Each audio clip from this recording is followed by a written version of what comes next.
창세기 8장 15절부터 22절까지 말씀입니다. 하나님께서 노아에게 말씀하여 이르시되 너는 너의 아내와 너의 아들들과 너와 함께한 너의 며느리들과 함께 방주에서 나가고 모든 육체 중에서 너와 함께한 모든 생물 곧 날짐승과 가축과 땅에서 기는 모든 기는 것을 너와 함께 데리고 나가 그것들이 땅에서 풍성히 번식하며 땅 위에서 다산하고 번성하게 하라 하시니 노아가 자기 아들들과 자기 아내와 자기와 함께한 자기 며느리들과 함께 나갔고 짐승과 기는 것과 날짐승과 또 땅에서 기는 것은 무엇이든지 그것들의 종류대로 방주에서 나갔더라. 노아가 주께 제단을 쌓고 모든 정결한 짐승과 모든 정결한 날짐승 중에서 취하여 제단 위에 번제 헌물을 드렸더니 주께서 향기로운 냄새를 맡으시고 주께서 마음속으로 이르시되 내가 다시는 사람으로 인하여 땅을 저주하지 아니하리니 이는 사람이 마음에서 상상하는 바가 어려서부터 악하기 때문이라. 또 내가 다시는 전에 행한 것 같이 모든 생물을 치지 아니하리니 땅이 있을 동안에는 뿌리는 때와 거두는 때와 추위와 더위와 여름과 겨울과 낮과 밤이 그치지 아니하리라 하시니라. 하나님께서 저와 여러분에게 은혜와 평강의 복을 주시기를 진심으로 소망합니다. 우리는 기독교인들입니다. 기독교인들이 믿고 있는 세 가지 확실한 진리가 있습니다. 첫 번째, 영원히 죽지 않는 존재로 하나님께서 우리를 만드셨다는 것. 두 번째, 그럼에도 불구하고 우리는 반드시 죽을 수밖에 없다는 것. 바로 죄 때문에. 세 번째, 이 죽음의 문제를 해결하고 영생하는 존재로 살 수 있는 길은 오직 예수 그리스도밖에 없다는 것입니다. 여러분 믿으십니까? 믿으시면 아멘 하시기 바랍니다. 자, 오늘 우리가 읽은 노아의 방주 이야기는 우리의 구원과 밀접하게 관련이 되어 있습니다. 노아의 방주 사건은 단순히 전 지구적인 홍수에서 8명이 구원받았다. 이것을 전하기 위하여 기록된 말씀은 아닙니다. 노아의 홍수 사건으로부터 8명이 구원받은 이 사건은 오늘날을 사는 모든 크리스찬들에게 또 이 세상의 수많은 사람들에게 우리들에게 말씀하고 있습니다. 그것은 이 지구는 반드시 언젠가는 멸망할 수밖에 없다는 것. 그리고 하나님께서는 이 지구상에 누군가를 구원하기를 원하신다는 것. 그것을 이미 4,500년 전 노아의 방주 사건에서 하나님께서 우리들에게 보여주셨습니다. 자, 구약에 나오는 이 노아의 방주 사건은 모형이라고 할 수 있어요. 모형. 여러분 모형 아세요? 큰 항공기나 큰 거대한 유조선이나 거대한 군함을 모형으로 만들어 놓은 것이 있어요. 그 모형이 진짜가 아니고 진짜를 흉내낸 거죠. 노아의 방주 사건은 오늘날 우리들에게 어떤 모형의 역할을 하고 있습니다. 앞으로 이런 일이 반드시 일어날 것이라고 하는 것. 자, 노아의 방주 사건을 통해서 우리가 오늘 깨달아야 되는 사실이 있습니다. 첫 번째, 방주로 들어간다는 것은 구원의 시작이라는 것입니다. 하나님께서 노아의 이 방주에 단 8명만 들어오게 하셨습니다. 그리고 짐승 한 쌍씩을 들어오게 했습니다. 그리고 정결한 짐승은 7쌍이 들어오게 했습니다. 자, 이것은 어떤 의미가 있을까? 노아의 방주에 들어온다라고 하는 것은 구원을 의미해요. 노아의 방주 밖에 있는 생물체, 바다 생물체 말고는 전부 다 죽었습니다. 어떤 사람이든 상관이 없어요. 그 사람이 도덕적이든 깨끗하지 못한 사람이든 죄 지은 사람이든 단지 노아의 방주 안에 들어오기만 하면 다 살았습니다. 그런데 그것이 달랑 8명밖에 안 됐다는 거예요. 노아의 방주에 들어간다라고 하는 것은 우리가 구원받았다라는 것을 의미해요. 노아의 방주 안에 들어온 사람들만 구원을 받았습니다. 자, 사람들은 생각할 때 예수를 믿고 구원받으면 이제부터 행복의 시작, 고통 끝, 그렇게 생각하는 사람들이 더러 있습니다. 그런데 여러분 어떻습니까? 여러분 예수를 믿어보니까 어때요? 예수를 믿는 그 순간부터 여러분은 그냥 무작정 행복하나요? 여러분에게는 어떤 슬픔도, 어떤 고통도, 어떤 아픔도 없어요? 아니요. 예수를 믿고 나도 고통이 있습니다. 아픔이 있습니다. 슬픔이 있습니다. 노아의 방주 안에 탄 사람들, 그 방주 안에 들어오니까 그냥 무조건 행복했을까요? 아니에요. 그들은 그 좁은 공간에서 불편을 감수해야만 했습니다. 하루 종일 빛도 볼 수 없었고요. 장장 그것이 1년이나 지속되었습니다. 그들은 굉장한 고통과 싸웠을 거예요. 그 안에서 동물들, 그 분비물들 맡으면서 얼마나 또 냄새가 지독했겠습니까?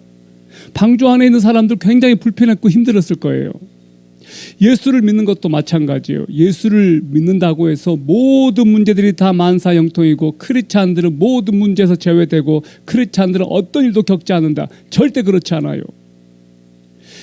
크리스찬들도 괴한에 의해서 칼에 찔려 죽기도 하고 크리스찬들도 총에 맞아서 죽기도 하고 크리스찬도 교통사고 당합니다. 이 세상에서는 불변의 법칙들이 있어요. 만유인력이라고 하는 법칙이 있어요.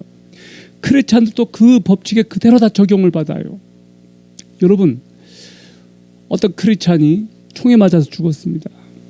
그 가족 중에 하나가 하나님께 따지면서 이렇게 물어요. 하나님, 왜 우리 형을 보호해 주지 않았나요? 우리 형 매주마다 교회를 다니고 하나님을 누구보다 잘 믿었던 사람인데 왜 우리 형이 총에 맞아서 죽어야 하죠? 실제 미국에서 일어났던 일이에요.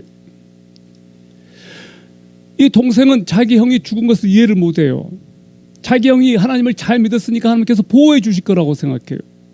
근데 그 형이 죽었거든요. 여러분 그렇습니다. 크리스찬들도 교회에 의해서 그렇게 죽습니다. 크리스찬도 사고를 당합니다.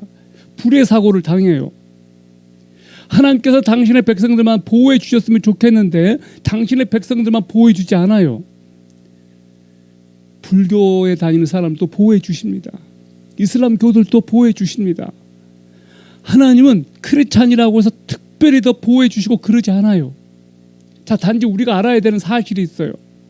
이 지구상에 사는 모든 사람들은 일종의 일반 은총의 지배를 받는다. 그 일반 은총이 뭐예요? 배고프면 먹어야 되고 먹게 되면 배부르고 하나님께서는 악인과 선인에게도 동시에 햇빛을 주시고 악인과 선인 모두에게 비를 주시는 것, 그것이 일반 은총이에요. 열심히 성실하게 땀 흘려 일하면 잘 살게 되는 것, 게으름 피우고 일 안 하고 속이고 남을 괴롭히면 벌을 받는 것, 그것이 일반 은총이에요. 하나님께서는 우리들에게 엄청난 특권을 주셨는데 크리스찬이라고 하는 이 사람들 하나님이 특별히 부르셨어요. 그 세상 가운데서 건지셨어요. 방주에 태우셨어요. 그러나 방주 안에도 불편함과 방주 안에도 고통과 방주 안에도 힘듦의 문제가 있어요. 노아의 가족들이 그것을 다 겪었습니다. 자, 그러나 왜 고난이 있을까? 왜 크리스찬들에게도 고난이 있을까? 고난은 하나님께서 당신의 백성들을 빚어가시는 방법입니다. 하나님은 토기장이십니다. 토기를 빚으셔요. 마음에 안 들면 깨뜨려요. 우리는 진흙이에요. 하나님에 의해서 빚어가요.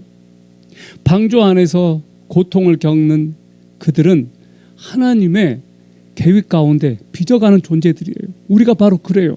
구원받은 우리들이 교회를 다니고 구원받은 우리들이 하나님을 믿지만 우리들에게도 고난과 고통과 아픔이 있어요.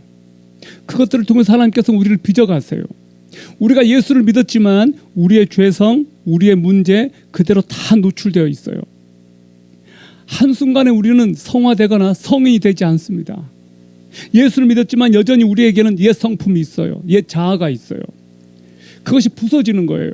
그것이 싸우는 거예요. 충돌을 일으켜요. 우리 안에는 검은 개와 흰 개가 있습니다. 검은 말, 흰 말이 있어요. 검은 말을 잘 먹이면 검은 말이 엄청나게 힘이 세지고 흰 말을 잘 먹이면 흰 말이 힘이 세지는데 우리는 안타깝게도 나도 모르게 검은 말을 많이 먹여요. 날마다 검은 말이 이겨요. 그 검은 말은 우리의 죄성을 가진 존재예요. 날마다 이 말을 먹이니까 그것이 우리를 지배하는 거예요. 여러분, 우리가 예수를 믿어도 여전히 우리들에게는 문제가 있다. 방주 안에서는 구원의 과정이지 구원의 완성이 아니다. 방주에서의 그 사람들이 그곳에 탔다고 해서 다 끝난 것이 아니었습니다. 자, 방주는 또 하나 목적지가 아니었다. 방주는 과정이다. 구원의 과정이라는 거예요. 방주에 탔다는 것. 우리가 오늘 예수를 믿습니다. 교회에 나왔습니다. 교회를 나왔다고 해서 갑자기 우리가 예수님처럼 바뀌거나 갑자기 우리가 성화되지 않습니다. 교회를 다녔지만 여전히 우리들에게도 문제가 있잖아요. 여전히 우리들에게도 연약함이 있잖아요. 교회 안에도 문제가 있습니다. 교회에 다니는 사람도 막 싸워요. 왜냐고요? 그들 안에는 아직 뿌리 뽑히지 못한 죄성이라고 하는 게 있기 때문에 그렇습니다. 여러분 보셔요.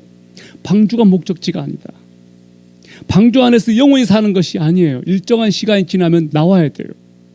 이 세상에서 우리는 영원히 살 수 있는 존재로 지음받지 않았습니다. 언젠가 우리는 이 세상을 떠나야 돼요. 싫지만 떠나야 돼요. 자, 믿는 사람과 믿지 않는 사람들이 가장 결정적으로 차이가 나는 건 뭘까?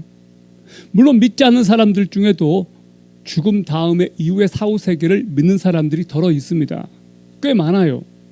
그러나 불멸의 존재로 죽은 다음에 가는 세상이 우리 크리스찬들에게는 Kingdom of God, Heaven, 천국이라고 하는 그 나라가 우리들에게는 준비되어 있어요. 그러나 믿지 않는 사람들에게는 그것이 불확실해요. 천국이 있는지 없는지 모르겠다는 거예요. 불가지론이라고 하는 이론이 있습니다. 죽은 다음에 어떻게 될지 모르겠다는 겁니다. 여러분, 우리는 분명히 이것을 믿습니다. 예수를 믿는 우리는 오늘 밤에 우리가 죽는다면 우리는 천국에 갈 것이다 라고 하는 확신을 가지고 있습니다. 아멘. 그것은 우리들에게 굉장히 절대적인 믿음이에요. 이것이 흔들린다면 우리들의 모든 신앙의 근간은 흔들리고 말아요. 여러분, 하나님께서 방주 안에 노아와 가족들이 영원히 살도록 방주에 초대하지 않았다는 거예요. 방주의 역할은 거의 1년밖에 없었어요. 그냥 생존하는 것이 목적이었어요. 방주에서 나와야 될 때가 있었습니다. 그리고 얼마나 기다렸겠어요. 얼마나 방주에서 나가고 싶어 했겠습니까? 여러분, 이 세상 살아가면서 진짜 고통스럽고 힘든 사람들이요, 이런 말을 해요. 나 죽고 싶어요. 나 더 이상 세상 살고 싶지 않아요. 나 좀 데려가 주세요. 그런 분들이 있어요. 시한부 인생을 사는 분들이 있습니다. 사는 게 고통이에요. 오늘 내일 그것이 희망이 없는 거예요. 그러나 죽지를 못해요. 그래서 가족 중에도 너무 오랜 그 병수발 하느라고 지칠 대로 지쳐가지고 어느 날 자기 사랑하는 그 가족을, 자기 아버지를 그렇게 죽이는 일까지 발생해요. 왜 그럴까요? 그렇게 효성이 지극한 딸이 아버지를 그렇게 죽여요. 왜 그럴까요? 못 보겠는 거예요. 너무 고통스러운 거예요. 차라리 빨리 천국 보내드려야, 저 세상 보내드려야 자기도 살 것 같거든요. 여러분, 산다는 것이 진짜로 어떤 사람들에게 힘든 거예요. 이 세상을 영원히 살도록 하나님께서는 그렇게 만들지 않으셨습니다. 이 세상에서 여러분 영원히 사는 것이 중요하지 않습니다. 생각해 보세요. 할아버지 할머니 다 돼가지고 춤에 걸려서 말도 알아듣지 못하고 늙어서 이 세상을 영원히 사는 것이 무슨 의미가 있을까요? 그래서 하나님께서는 이 세상에서는 생로병사가 있게 만드셨습니다. 나이가 들면 죽도록 만드셨습니다. 하나님의 계획은 이 세상에서 당신의 백성들이 영원히 사는 것이 아닙니다. 하나님의 목적과 하나님의 계획은 새하늘과 새 땅에서 당신의 백성들이 영원히 사는 거예요. 그래서 이 세상이라고 하는 이곳은 우리의 영원한 목적지가 아니에요. 영원한 종착지가 아니에요. 그래서 우리 크리스찬들은 이 세상에서 물질을 더 쌓고 축적하고 배부르게 먹고 마시고 놀고 여생을 편안하게 보내는 것이 우리 크리스찬들의 존재 목적이 아닙니다. 이 세상에서 돈 많이 벌고 흥청망청 쓰고 내가 하고 싶은 거 다 하고 그것이 우리 크리스찬들의 본질적인 목적이 아닙니다. 하나님께서는 이 세상에 우리들에게 이 세상에서 영원히 살 것처럼 살지 말라고 말씀하십니다. 이 세상에 그렇게 소망을 두지 말라고 말씀하십니다. 이 세상을 사랑하지 말라고 말씀하십니다. 이 세상을 사랑하지 말라고 한 그 말씀이 세상에 있는 사람들을 사랑하지 말라는 말이 아니에요. 이 세상의 모든 누리고 싶은 그 문명과 문화와 물질적인 쾌락과 이런 것들을 사랑하지 말라는 말이에요. 이 세상은 우리의 영원한 목적지가 아니기 때문에 하나님께서 우리를 리뉴얼하고 싶어 하세요. 우리를 바꾸고 싶어 하세요. 우리의 옛사람의 때를 다 벗기고 싶어 하세요. 여러분 기억하세요. 방주가 목적지는 아니에요. 노아 나이를 기준으로 노아 601년 1월 1일에 땅에서 물이 다 거쳤습니다. 그리고 601년 2월 27일 57일이 더 지나니까 땅이 이제 완전히 말랐어요. 자, 땅이 거쳤을 때 물이 거쳤다라고 할 때는 땅이 축축한 상태고 이젠 땅이 말랐어요. 히브리어를 보면 거쳤다라고 하는 표현과 말랐다고 하는 표현이 다르게 나옵니다. 기다렸던 거예요. 그리고 드디어 하나님의 말씀이 떨어져요. 15, 16절에 뭐라고 나와 있습니까? 하나님께서 노아에게 말씀하여 이르시되 너는 너 아내와 너 아들들과 너와 함께한 너 며느리들과 함께 방주에서 나가고 방주에서 나와라 그거예요. Come out from the ark. 방주에서 나와. 드디어 말씀이 떨어졌어요. 노아가 얼마나 기다렸던 말씀이겠습니까? 여러분 우리는 하고 싶지만 뛰어내리고 싶지만 하나님께서 기다려 wait 할 때는 기다려야 되는 거예요. 그래서 신앙이라고 하는 것은 기다리는 거예요. 신앙은 기다리는 거예요. 하나님을 기다리는 거예요. 하나님을 앙망하는 거예요. 신앙의 그 특징이 뭐냐면 신앙의 특징에는 인내, 기다림, 믿음 이것이 그 안에 있는 거예요. 신앙의 본질이 뭘까? 신앙, 믿을 신, 앙망할 앙자예요. 누구를? 하나님을. 하나님을 믿고 앙망하는 것이 신앙이에요. 노아는 신앙생활을 했어요. 방주 안에서. 사람들은 착각하는 게 있어요. 신앙생활, 직장생활 이걸 구별해요. 그렇지 않아요. 신앙생활에는 가정에서의 생활, 직장에서의 생활, 교회에서의 생활 다 포함하는 거예요. 어떤 환경에 있든지 어느 곳에 있든지 하나님을 바라보고 믿음으로 사는 것이 신앙생활이에요. 자, 여기 17절에 보세요. 모든 육체 중에서 너와 함께한 모든 생물 곧 날짐승과 가축과 땅에서 기는 모든 기는 것을 너와 함께 데리고 나가 그것들이 땅에서 풍성히 번식하며 땅 위에서 다산하고 번성하게 하라 하시니 자, 하나님께서 나가라고 하시면서 날짐승, 들짐승 다 데리고 나가. 그리고 이 땅에서 생육하고 번성하기에 자, 왜 방주에서 내려와야 됩니까? 생육하고 번성하라고 하는 것이 하나님의 뜻이기 때문에 그렇거든요. 이 세상을 원래 디자인한 하나님의 의도가 아담과 하와에게 주신 말씀을 다시 주신 거예요. 생육하고 번성해. 그것이 하나님의 계획이거든요. 하나님의 목적이거든요. 그래서 모든 생물들이 다 밖으로 나옵니다. 여러분 18, 19절 보세요. 노아가 자기 아들들과 자기 아내와 자기와 함께한 자기 며느리들과 함께 나갔고 짐승과 기는 것과 날짐승과 또 땅에서 기는 것은 무엇이든지 그것들의 종류대로 방주에서 나갔더라. 다 나왔어요. 들어갈 때가 있으니까 나올 때가 있는 거예요. 우리가 다 천국 갈 겁니다. 이 세상에 하나님께서 우리를 태어나게 하셨다는 이유는 이 세상에서 영원히 사는 것이 아니고 천국에 가도록 하나님께서 어떻게 보면 중간 과정으로 이 세상을 우리들에게 보내셨어요. 그래서 우리가 이 믿음을 가져야 돼요. 아, 우리가 천국에 가는 존재구나. 이 세상이 전부가 아니구나. 언젠간 나가야 될 때가 오는구나. 나와. 지구에서 나와. 이 땅에서 나와. 나올 때가 있어요. 우리가 이 땅에서 사는 동안 최선을 다해 살아야 됩니다. 열심히 살아야 돼요. 다른 사람을 사랑하면서. 그러나 이 세상에서 영원히 살지 않습니다. 영원히 살지 않아요. 여러분은 정말 천국의 소망을 가지고 있나요? 여러분 한번 생각해 보세요. 방주 안에 있는 사람들이 너무 행복해서 나 밖에 나가기 싫어. 난 여기서 계속 살 거야. 여러분 지금 방주 안에 있다고 생각해 봐요. 너무 좋아요. 방주 안에 있는 게. 그럼 밖에 나가기 싫겠죠. 어머니 뱃속에서 아이는 10달을 기다려야 돼요. 10달이 차면 싫어도 아이는 나와야 돼요. 그래야 엄마도 살고 아이도 살아요. 근데 아이가 나 밖에 나가기 싫어. 난 엄마 뱃속에 있는 게 너무너무 좋아. 그러면 그 아이가 뱃속에 계속 있어봐요. 어떤 일이 벌어지나요? 위험해져요. 나와야 돼요. 때가 되면 나와야 돼요. 방주 역할은 딱 거기까지예요. 자, 이제 방주 밖으로 나온 노아가 가장 먼저 한 일이 무엇인지 아십니까? 여기 20절을 보세요. 노아가 주께 제단을 쌓고 모든 정결한 짐승과 모든 정결한 날짐승 중에서 취하여 제단 위에 번제 헌물을 드렸더니 노아가 가장 먼저 한 일이 무엇이었습니까? 번제 헌물을 드렸어요. 제사를 드렸어요. 정결한 짐승을 가져다가 하나님께 예배를 드린 거예요. 여러분 같으면 뭐 하시겠습니까? 일부터 하는 사람들이 있을 거예요. 먹을 것을 찾는 사람들이 있을 거예요. 그런데 노아는 내리자마자 가장 먼저 한 것이 하나님께 제단을 쌓은 일이었습니다. 제사를 드렸습니다. 예배를 드렸습니다.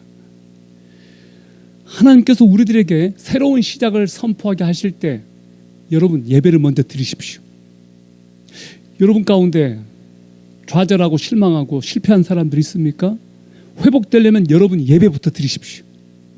하나님께서는 예배를 드리는 자들에게 기회를 주십니다. 복을 주십니다. 정말로 하나님께서는 그들과 함께 하십니다. 하나님께서 가장 기뻐하는 것이 뭐냐? 예배예요.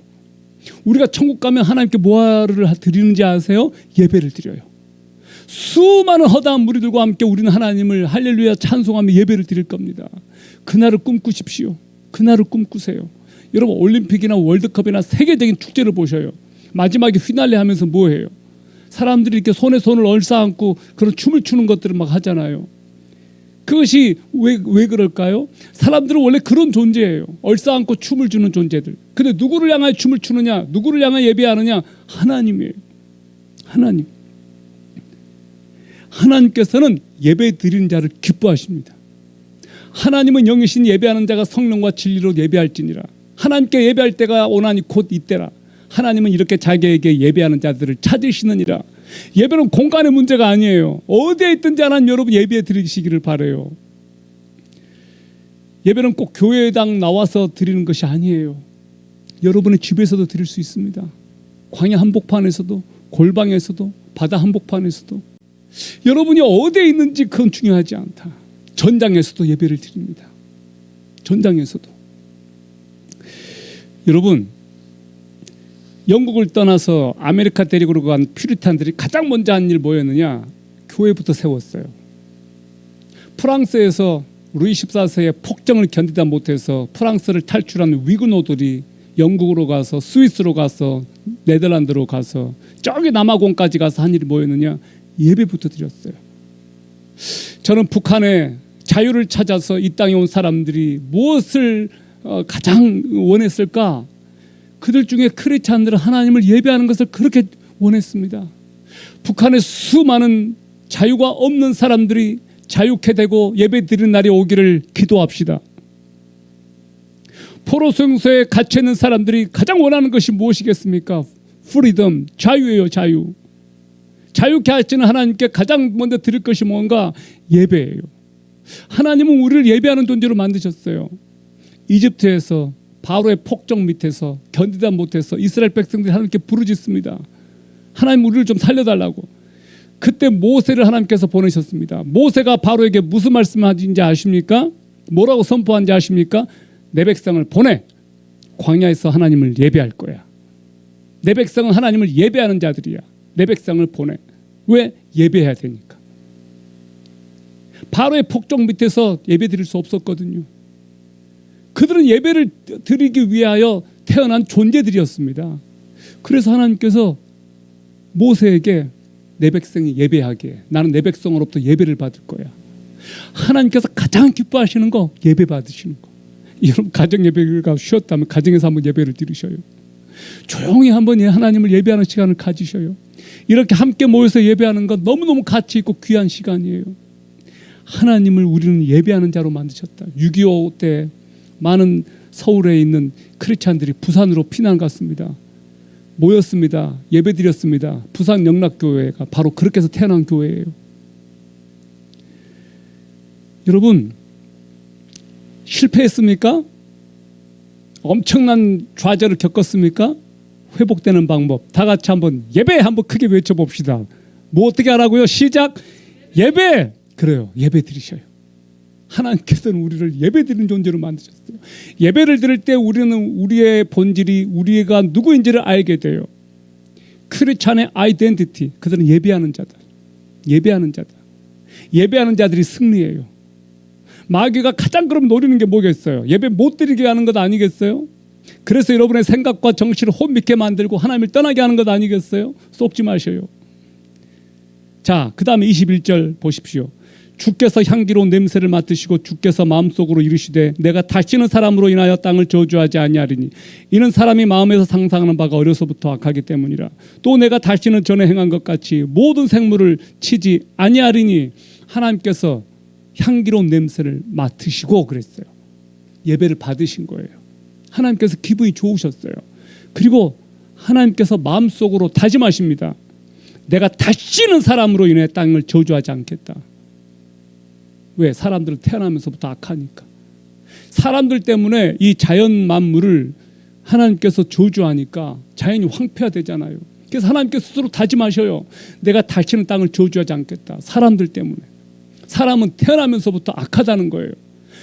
여러분, 심판이 홍수가 사람의 죄를 없애지 못했습니다.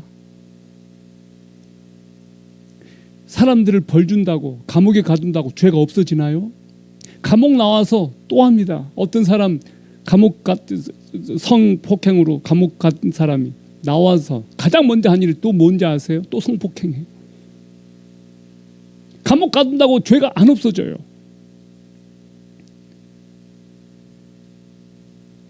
홍수 심판 때문에 이 세상이 심판을 받았으면 사람들이 정신을 차리고 죄를 짓지 않아야 되는데 죄가 또 반복되는 거예요. 이것이 인간이에요. 여러분, 하나님께 한번 호되게 맞았다고 해서 또 죄 안 짓나요? 똑같은 죄를 또 지어요. 이것이 인간이에요. 엄마가 야단치고 벌 준다고 해서 아이가 안 바뀌어요. 혼내도 야단치고 그렇게 해도 안 변해요. 어떻게 해야 바뀌냐? 사랑밖에 없더라고요. 사랑밖에. 그 사랑이 뭐냐? 하나님께서 우리들을 너무 사랑하셔서 예수 그리스도를 보내셔서 예수 그리스도의 십자가의 피로 우리를 구원하셨어요. 예수님께서 우리를 대신해서 죽으셨어요. 왜? 우리를 바꾸려고, 우리를 변화시키려고, 우리를 살리려고. 우리를 바꾸는 방법, 예수 그리스도의 피밖에 없습니다. 저와 여러분을 바꿀 수 있는 유일한 길, 예수 그리스도의 피밖에 없다. 심판이 우리를 바꿀 수 없다. 율법이 바꿀 수 없다. 여러분, 정말로 제가 여러분이 예수를 믿고 그분의 십자가의 보혈의 능력을 안다면 우리가 안 바뀔래 안 바뀔 수가 없어요. 예수 그리스도의 피는 우리의 심장을 저격했습니다. 죽은 심장을 살렸습니다. 죽을 수밖에 없는 저와 여러분을 살렸어요. 예수 그리스도의 피. 돼지 피, 소 피로는 사람을 살릴 수 없습니다. 예수의 피만 우리를 살릴 수 있는 유일한 길이에요. 아멘. 그래서 우리가 예수 그리스도의 보혈을 자랑하는 거예요. 노아의 홍수를 경험했음에도 인간은 또 죄를 짓는다. 죄를 없애는 분은 갈보리의 십자가에 달리신 예수 그리스도의 피밖에 없다. 믿으시기 바랍니다. 우리가 안 바뀌는 이유, 왜 안 바뀌느냐? 예수 그리스도의 나를 위하여 흘리신 그 피의 가치를 아직 경험하지 못했을 수 있어요. 예수님이 나를 위해서 달리시고 죽으셔서 쏟으신 그 피를 경험하게 되면, 그 보혈의 능력을 믿게 되면 우리는 바뀌어요. 주의 보혈 능력이 또다. 우리가 그렇게 찬양하지 않습니까? 그리스도의 보혈의 능력이 있는 거예요. 능력이. 자, 이제 말씀을 맺습니다. 이제 22절을 보세요. 땅이 있을 동안에는 뿌리는 때와 거두는 때와 추위와 더위와 여름과 겨울과 낮과 밤이 그치지 아니하리라. 하나님께서 자연계 질서를 주세요. 노아 홍수 이후에 4계절이 생겼어요. 낮과 밤이 이제 분명해지고 추위, 더위, 여름, 겨울, 낮, 밤 그치지 아니하리라 질서를 주셨어요. 모든 것이 다 무너지고 아무 소망이 보이지 않는 것 같더라도 하나님께서는 이렇게 새롭게 하시는 분이십니다. 질서를 주시는 분이십니다. 새롭게 창조하시는 분, 재창조하시는 분. 하나님께서 오늘 우리들에게 말씀하십니다. 이사야 말씀을 여러분 보겠는데요. 이사야 54장 6절에서 10절까지인데 세 번역 성경으로 여러분에게 읽어드리겠습니다. 너희 하나님께서 말씀하신다. 내가 잠시 너를 버렸으나 큰 긍휼로 너를 다시 불러드리겠다. 분노가 북받쳐서 나의 얼굴을 너에게서 잠시 가렸으나 나의 영원한 사랑으로 너에게 긍휼을 베풀겠다. 너의 속량자인 나 주의 말이다. 노아 때에 다시는 땅을 홍수로 멸망시키지 않겠다고 내가 약속하였다. 이제 나는 너에게 노하지 않겠다고 약속한다. 너를 꾸짖거나 벌하지 않겠다.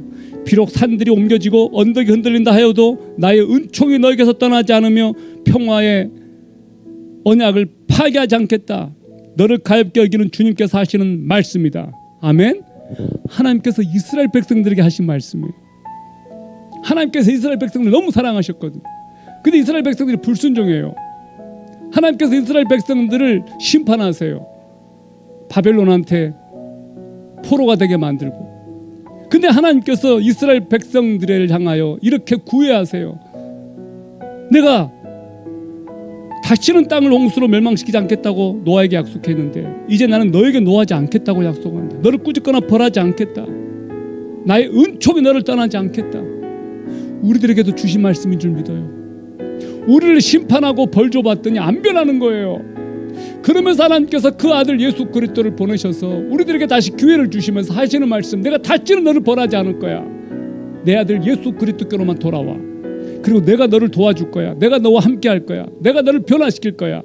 그러므로 여러분 안에서 어떤 연약함을 발견할 때 나는 왜 이렇게 안 변할까? 나는 왜 이렇게 문제가 있을까? 이런 것을 발견할 때마다 나를 탓하지 마시고 주여, 내가 주님만 바라봅니다. 나를 위하여 십자가에 달려 죽으신 예수 그리스도 하나님의 그 큰 사랑을 바라봅니다. 저를 불쌍히 여겨주십시오. 그렇게 주님 앞에 나가셔요. 하나님의 손바닥에 여러분의 이름이 새겨져 있는 거 여러분 아십니까? 내가 너를 내 손바닥에 새겼다 그랬거든요. 기도합시다. 하나님 아버지, 오늘 하나님께서는 당신의 사랑하는 백성들에게 찾아오시고 말씀하시고 다시는 물로 멸망시키지 않겠다. 내가 너에게 분노하지 않겠다. 내가 너를 용서하겠다. 내가 너를 고치겠다 말씀해 주셔서 감사합니다. 우리는 때때로 하나님이 너무나 무섭고 두려울 때가 있습니다. 하나님, 그런데도 하나님께서는 우리를 포기하지 않으시고 다시 찾아와 주셔서 기회를 주시고 나를 고치시고 어루만지시는 그 놀라운 사랑에 감격하고 또 감동합니다. 우리를 불쌍히 여기시고 안아주시는 그 하나님의 놀라우신 사랑 감사합니다. 예수 그리스도의 십자가의 그 보혈의 공로를 의지하여 아버지 앞에 나아갑니다. 긍휼히 여겨주시고 불쌍히 여겨주십시오. 다시 우리를 품어주시니 용기를 얻어 아버지 앞에 나아갑니다. 다시 재창조하시는 하나님의 그 놀라우신 사랑에 힘입어 이 세상을 당당하게 다시 나가겠습니다. 예배자로 살겠습니다. 하나님을 사랑하고 경외하며 살겠습니다. 아버지여, 당신의 백성들을 붙드시고 일으켜주시고 용기를 주시고 더 이상 실패감과 좌절에 빠지지 아니하고 하나님과 함께 날아오르는 당신의 백성들이 다 되게 하여 주시옵소서. 이 세상에서 영원히 살 것처럼 살지 않게 하시고 우리를 위하여 예비하신 새하늘과 새 땅을 소망하며 이 세상 한복판에서 믿음으로 살며 다른 사람들에게 하나님의 그 큰 사랑을 증거하는 자들 다 되게 하여 주옵소서. 예수 그리스도의 이름으로 기도합니다. 아멘.